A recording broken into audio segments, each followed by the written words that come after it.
माननीय प्रधानमंत्री जी।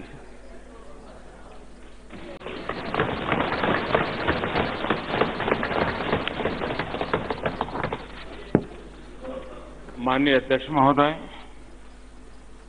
आज मैं आपके बीच देश के लिए बहुत ही महत्वपूर्ण और ऐतिहासिक विषय पर जानकारी देने के लिए विशेष तौर पर उपस्थित हूं। ये विषय करोड़ों देशवासियों की तरह ही मेरे हृदय के भी करीब है और इस पर बात करना मैं अपना बहुत बड़ा सौभाग्य समझता हूं। ये विषय श्री राम जन्मभूमि से जुड़ा हुआ है।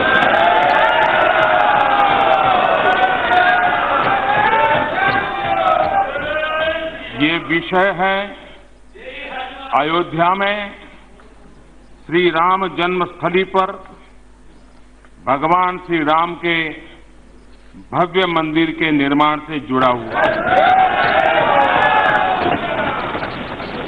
माननीय अध्यक्ष महोदय, 9 नवंबर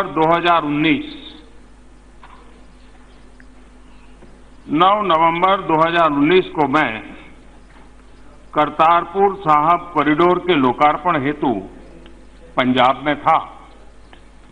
गुरु नानक देव जी का 550वां प्रकाश पर्व था। बहुत ही पवित्र वातावरण था।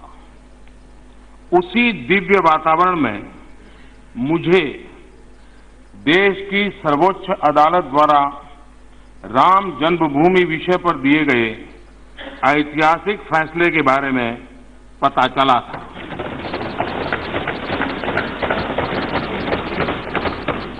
इस फैसले में माननीय सर्वोच्च न्यायालय ने कहा था कि श्री राम जन्मभूमि के विवादित स्थल के भीतरी और बाहरी आंगन पर रामलला विराजमान का ही स्वामित्व है।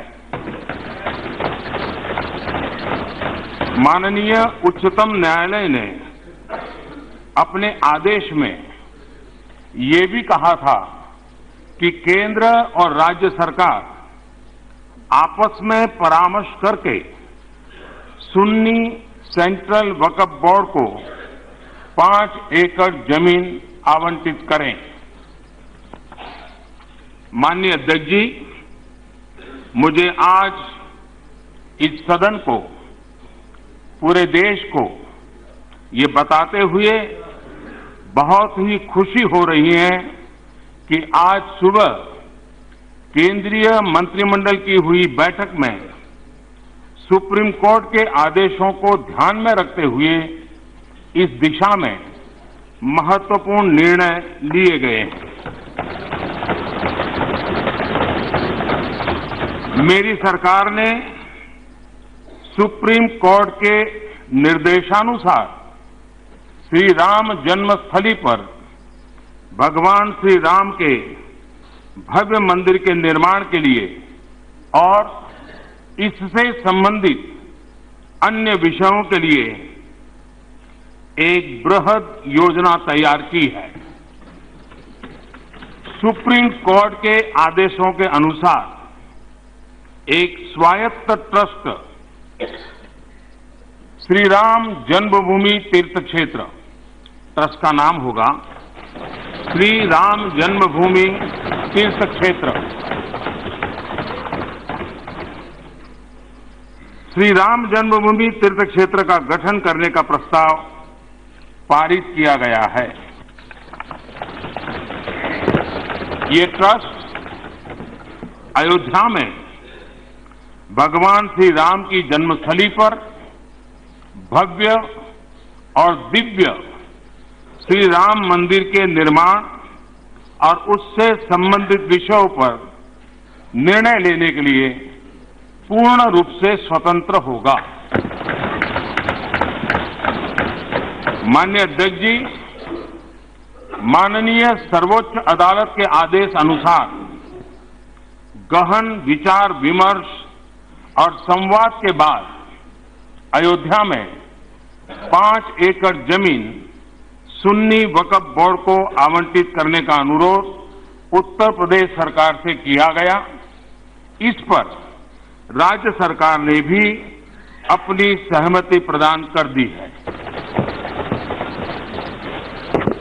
माननीय अध्यक्ष जी, भारत की प्राणवायु में, भारत के आदर्शों में, भारत की मर्यादाओं में भगवान श्री राम की महत्ता और अयोध्या की ऐतिहासिकता से, अयोध्या धाम की पवित्रता से हम सभी भली भांति परिचित है। अयोध्या में भगवान श्री राम के भव्य मंदिर के निर्माण, वर्तमान और भविष्य में रामलला के दर्शन करने के लिए आने वाले श्रद्धालुओं की संख्या और उनकी भावनाओं को ध्यान में रखते हुए सरकार द्वारा एक और महत्वपूर्ण निर्णय लिया गया है। मेरी सरकार ने फैसला किया है कि अयोध्या कानून के तहत अधिगृहित संपूर्ण भूमि, जो लगभग 67.703 एकड़ है और जिसमें भीतरी और बाहरी आंगन भी सम्मिलित है, उसे नवगठित श्री राम जन्मभूमि तीर्थ क्षेत्र को हस्तांतरित किया जाए।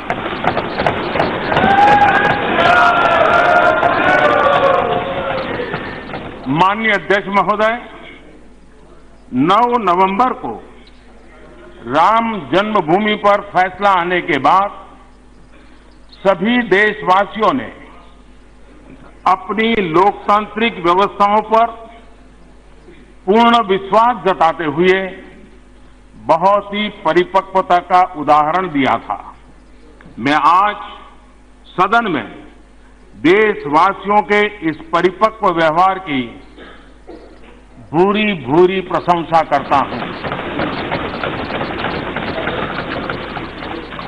माननीय अध्यक्ष जी, हमारी संस्कृति, हमारी परंपराएं हमें वसुधैव कुटुंबकम और सर्वे भवन्तु सुखिनः का दर्शन देती हैं। इसी भावना के साथ आगे बढ़ने की प्रेरणा भी देती है।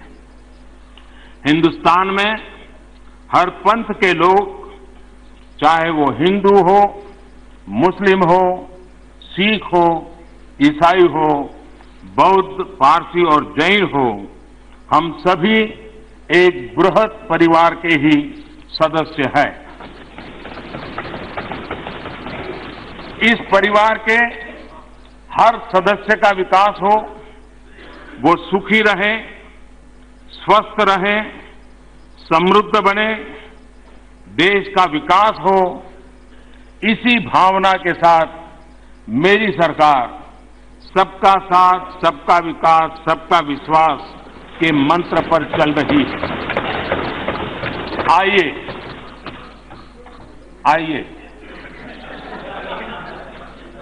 इस ऐतिहासिक क्षण में हम सभी सदस्य मिलकर अयोध्या में श्री राम धाम के जीर्णोद्धार के लिए, भव्य राम मंदिर के निर्माण के लिए एक स्वर में अपना समर्थन दें।